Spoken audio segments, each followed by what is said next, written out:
चिड़ी चोंच भर ले गई, नदी न घट्यो नीर, दान दिए धन घटे नहीं, यूं कह रहे साहब कबीर।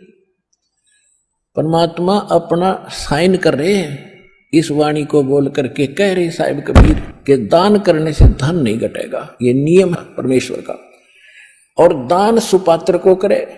गुरु बिन माला फेरते, गुरु बिन देते दान, गुरु बिन दोनों निष्फल हैं, चाहे पूछो वेद पुराण।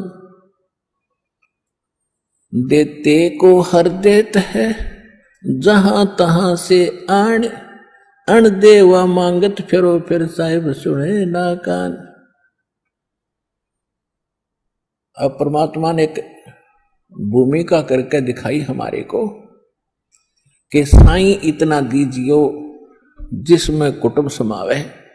एक धानक, एक जुलाहा, सुबह से लेकर शाम तक एक बारीक बारीक तार इकट्ठे करके धागे और कपड़ा बुनता है। एक दिन में मुश्किल से भी 5 फुट 10 फुट बना पाता है, 5 फुट 4 फुट, और बहुत लंबा सैकड़ों फुट का तार वो थान बनाना पड़ता है। ताना बनाते थे, वो हफ्ते में पूरा होता। उसकी जो मेहनताना मालिक को मिलता, उसमें से अपने परिवार के लिए जो आवश्यक सामग्री थी, खाद्य पदार्थ लाते और शेष बच जाते, उसको सत्संग और भंडारा में लगाया करते थे। इस प्रकार परमात्मा हमें उदाहरण देते हैं कि इस लोक में आप भगवान की भक्ति अवश्य करो, पूर्ण संत से प्राप्त करके, फिर परमात्मा एक्शन में आवेगा। और वैसे आप ये फार्मूले अपनाओगे तो सफल नहीं हो पाओगे, क्योंकि फिर आपके साथ काल रहेगा, ये मन है, और केवल वर्क डन मिलेगा आपको। यहां वर्क से भी अलग मिलेगा आपको, किस्मत से भी नारा देगा परमात्मा, क्योंकि हम परमात्मा से कुछ और मांग ही नहीं रहे, इतना ही मांगते कि हमारी भक्ति बनी रहे और हमें कोई आवश्यक वस्तु का अभाव ना हो, बस इतना सा। अब जैसे ये सोचते हैं अपने बच्चों के लिए ये बना दूं वो बना दूं। एक लाला जी था, सेठ धनी, उसने अपने मुनीमों से एक दिन अपनी टोटल संपत्ति का, सारी संपत्ति का टोटल करवाया कि कितनी संपत्ति होगी। उन्होंने बताया जी इतनी होगी, मेरी कितनी पीढ़ी इससे निर्वाह कर सकती है। उन्होंने बताया कि जी आपकी 5 पीढ़ी तो बैठा खा सकती है, इतनी संपत्ति आपके पास, धन है। अरे भले आदमियों, फिर छठी क्या खाएगी? वो छठी क्या खाएगी? और कुछ विधि बताओ। तो उन्होंने कहा जी साधु संत बताते हैं, उनके सत्संग सुनने चाहिए। तो सत्संग में बताया गया कि भाई दान करे, जो धन चाहे तो दान करे, और दान से धन घना मिलता है। और दान में जैसे साधु संत भक्तों को जो दान कराया जा, वो ज्यादा लाभ देता है। जैसे यहाँ तो सारे साधु संत आते हैं, भगत, असली भगत तो यहाँ आते। फिर भी जो भी जैसा मालिक के नाम पर कहीं के जंगलों में झोपड़ियों में बैठे थे साधु भक्त, तो पिछले संस्कारी होते, पिछले पुण्य उनको प्रेरित करते हैं, तो वो कहीं ना कहीं बैठ कर राम राम करते ही रहते हैं। लेकिन भविष्य का चार्जर उनके पास है नहीं, पिछले पुण्य उनके पास हैं, जिस कारण से प्रेरित होकर के इतना बड़ा फैसला लिया, जंगल में बैठे या कहीं भी कोई साधना कर रहे हैं। तो उनके पिछले पुण्य ही वहां फल रहे होते हैं। एक आधे को आशीर्वाद दे दे, उन्हें लाभ हो जाए, उसको रोटी मिल जाए, ऐसा चल रहा था इनका काम। तो एक साधु था और पति पत्नी थे, दोनों वहां रहते थे। उनको मालूम था यहाँ भगत हैं। तो उस लाला जी ने क्या किया, सेठ ने सभी मुंशियों को कहा कि नौकरों को साथ लो और आसपास जितने भी साधु संत हैं सबको आटा दे आओ, किसी को जो मांगे खांड दावल चाल सब ले जाओ और दे के आओ। अब देते हुए आ रहे थे, उस भगत के यहाँ आए। उन्होंने कहा कि ले भगत जी, हमारे लाला जी ने आपके लिए एक सीधा भेजा है, यानी आटा चावल खांड नमक आदि दाल आप ले लो। उसने अपनी पत्नी से कहा कि देखना कितना सामान अपने पास है। उसने कहा जी शाम का है। दिन में गई थी, शाम का हमारे पास है। शाम का है? कहा जी। उन्होंने कह दिया भी हम नहीं लेते, हमारे पास शाम का सामान है। तो वो कहने लगे रे भगत फिर कल भी खा लियो। बोला कल की कल देखी जाएगी, अब नहीं ले हम। बोले कमाल की बात है। उन्होंने नहीं लिया तो वापस लेकर आ गए। वो सेठ ने पूछा तुम दे के क्यों नहीं आए? वो एक और वहां भी था, उसने गिन रखे थे, सारे गिनवा रखे थे। उन्होंने कहा जी उन्होंने ये नहीं लिया। क्यों नहीं लिया? उसने ये कहा कि शाम का तो है, सुबह का भगवान और देगा, आप देगा, हम टेंशन नहीं लिया करते। अब उस लाला जी का सिकरो घूमया फिर दिमाग का। अरे तेरा गजब हुई हो, मैं तो छठी पीढ़ी का ठेका ले रहा हूं, सुबह की भी परमात्मा पर छोड़ दी। वहां से चलकर वहां आया, उसने पूछा कि भाई आप ऐसा निर्णय क्यों ले रहे हो, भूखे मरोगे? भूखे? वो कहने लगे भूखे मरा करें वो जो भगवान पर विश्वास नहीं करते। और हमें भगवान आगे से आगे देता उसने, क्योंकि ज्ञान सुन रखा था। लाला जी को बैठा लिया, कहते मां के पेट में जब आप थे किसने चिंता थी तेरी? हाँ यह तो बात सही है। जब आप मां के गर्भ से बाहर आए आपका दांत नहीं थे, आप रोटी चावल आटा नहीं खा सकते थे, और उससे पहले आपकी मां के स्तन में दूध भी नहीं था, हक नहीं था। बाहर आते ही बालक कितना चिंतित है, आपको अमृत दूध पिलाया। अरे तू ठेकेदार हो रहा छठी पीढ़ी का, तेरी बुद्धि भ्रष्ट होगी लाला जी। और गधे की योनि में जागा तू। तेने बोला जी के करूं मैं तो मेरे गया के करूं, कोड इकट्ठा कर लिया तने, पाप का भागी तू होकर खाएंगी तेरी पीढ़ी। वो अपनी किस्मत साथ लेकर आएंगी, तेरे भरोसे नहीं है। अब क्या करूं मैं तो मेरे गया। जो बोला इसने बांट दे, धर्म कर दे, तेरी जान बचेगी। तब उस लाला जी ने वो भंडारा शुरू किया, धन भी नहीं बचेगा तेरा। तो कहने का भाव यह है पुण्यात्मा, हम तो बहुत लंबा चौड़ा हिसाब लाए बैठे हैं, एक पल का भरोसा नहीं। देखो अंत में आपने इस स्थिति में आना पड़ेगा, और जिस स्पीड पर आप चले इसका कोई अंत नहीं।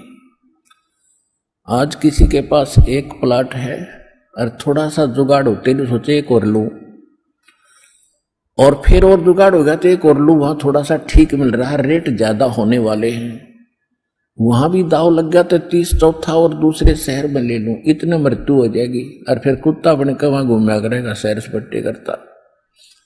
यह बात आपने याद रखनी पड़ेगी, 101% सत्य है। अब जो आपको दास ने परमात्मा की वाणी सुनाई थी कि सुरपति दुखिया भूपति दुखिया, रंक दुखी बपरीति हो। अब सुरपति देवताओं का राजा इंद्र बहुत दुखी, इसका इतिहास पढ़ के देखियो इंद्र का पुराणों में। कहते हैं एक बार एक ऋषि ने इसको श्राप दे दिया इंद्र को, उसका स्वर्ग उजड़ गया और इंद्र मांगता फिर जंगल में धक्के खा रहा। और फिर कभी देखते हो राक्षसों ने चढ़ाई कर दी, देवताओं का राक्षसों का लठबाज रहा है झगड़ा हो रहा है, और मृत्यु के बाद फिर इंद्र गधा बनता, गधा। तो यहां कहते सुरपति दुखिया भूपति, सारी पृथ्वी का राजा भी दुखी, और रंक दुखी बप्रीति हो, निर्धन तो स्वाभाविक दुखी, उस पर सारी आपदाएं आती ही हैं जब तक वो भगवान की शरण में नहीं आता। जब वो परमात्मा की पावर से जुड़ जाता फिर रंक हो और चाहे राजा हो, परमात्मा तो उनको सब अपने हिसाब से डील करेगा। फिर परमात्मा कहते हैं कहे कबीर और सब दुखिया, एक संत सुखी मन जीती हो। अब आपने मन जीतना पड़ेगा, जीती आपने मन जीती बनना पड़ेगा। कैसे? जैसे एक रंका और बंका नाम के दो पति पत्नी भगत थे, और परमात्मा आए हुए थे। परमात्मा क्या करते हैं, आपको वेदों से भी प्रमाणित किया है कि जब चाहे कहीं पर भी एक साधु संत रूप बनाकर वो कुछ समय उस क्षेत्र में रहा करके क्योंकि वहां उनकी कुछ पुण्य आत्मा होती थी, उनको फिर से चार्ज करते थे, ज्ञान सुनाते थे, माया से हटाते थे और भक्ति में जोड़ के उनके पुण्य कर्म बना के वह अंतर्ध्यान हो जाते थे। और उसी समय नामदेव जी महाराष्ट्र के अंदर नामदेव जी छिप्पी जाति में ये भी प्रकट थे। ये पहले ओम नाम का जाप करते थे। ये पिछले जन्म के पुण्यकर्मी प्राणी ही होते हैं जिनमें बचपन से ही परमात्मा की तड़प होती है। तो ओम नाम का जाप करते थे ओनली, और उस समय भी उन्होंने काफी चमत्कार दिखा दिए थे। लेकिन फिर परमात्मा आए और उस प्यारी आत्मा को समझाया कि इस ओम से ऊपर एक और मंत्र है। अकेले ओम का मंत्र तो इस ब्रह्म का है, और इस जेल से छूटने के लिए 3 मंत्र का जाप है। ओम तत्सत, और तत् और सत ये सांकेतिक है। अब नामदेव जी को काफी मालिक ने समझाया, तब उनकी समझ में आई। फिर उनको सतनाम दिया, यानी दूसरा मंत्र भी साथ दिया। फिर वो उसका जाप करने लगे। अब गरीबदास साहिब जी ने बताया कि नम छिपा ओम तारी, पहले केवल ओम में लौ लगा रखी थी, ओम में लगन थी और कोई जाप नहीं करता था।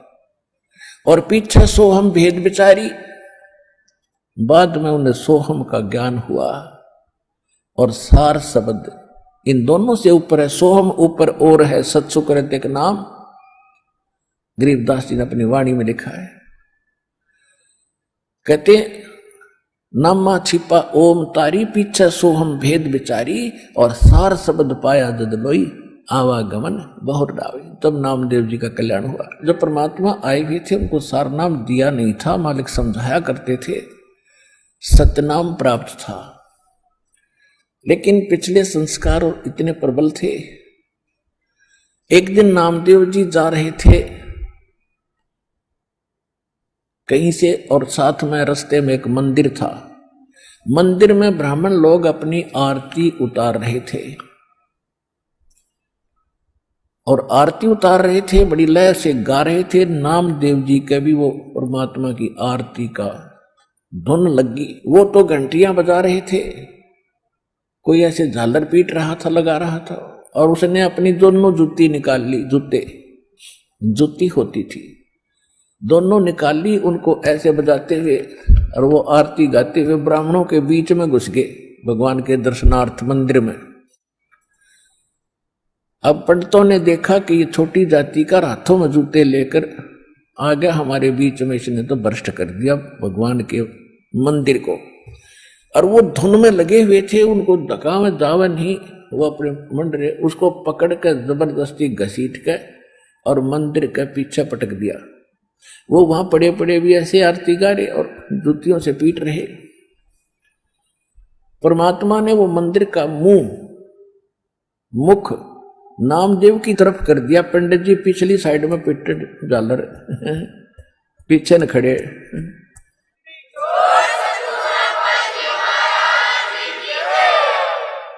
अब नामदेव जी चले गए रंका और बंका, और एक उनकी लड़की थी वंका। नामदेव जी रंका और वंका के घर अधिक जाते थे, क्योंकि वो भी परमात्मा के शिष्य थे। जब परमेश्वर साधु रूप में वहां आ रहे थे, गुरु रूप में रहा करते थे। अस्थायी सटे उनका कुछ समय का था वहां पर। तो जो ही वो उस रंका बंका के घर गए नामदेव जी, और वो लड़की उन भक्तों की, रंका और बंका की,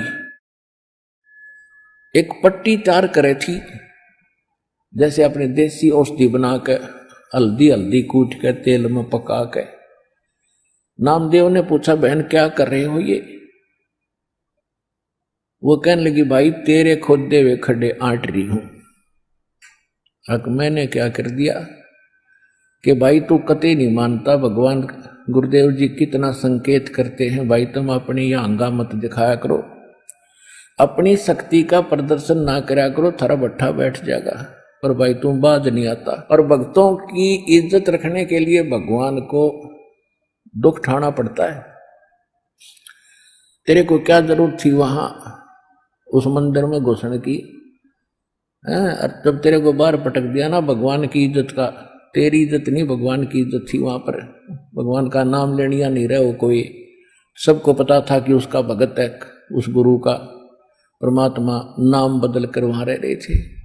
और क्या बनती बेरा तुझे, तेरे को जरा सी लगती है तू आंख नहीं खोलता। और परमात्मा ने तेरा मंदिर फेरा ना, उनके हाथों के चोट लागी, हाथ लाल हो गए, उनके जख्म हो गए भाई। गुरु बता रहे थे मेरे तीन बेटी, वो मानता कोई ना, बहुत बार समझा लिया। आज उसने ऐसे ऐसे कर दिया और मैं वहां गया था, उसका मंदिर फेर के आया हूं भक्ति की इज्जत रखने के लिए। और गुरु जी का हथम जख्म हो रहे हैं, चाल दिखाऊंगी। अब वो लेकर गए, पट्टी बांधी, नाम देव पढ़कर तरुणा में रोने लग गया, महाराज मेरे से गलती होगी। बेटा भक्ति भाव में गुरु जी के आदेशानुसार चलना चाहिए आपने जी, आगे से ऐसी कोई गलती नहीं करूंगा, मेरे से माफ करो। अब उसको आगे भी पढ़ाई पढ़ानी थी, ये यहां इसको रोकना जरूरी था, अगले भक्ति देनी थी, सार नाम देना था। इन बकवादों में सार नाम थोड़ा ही फलेगा। चुप हो गया, अगली नहीं गलती करूंगा आगे।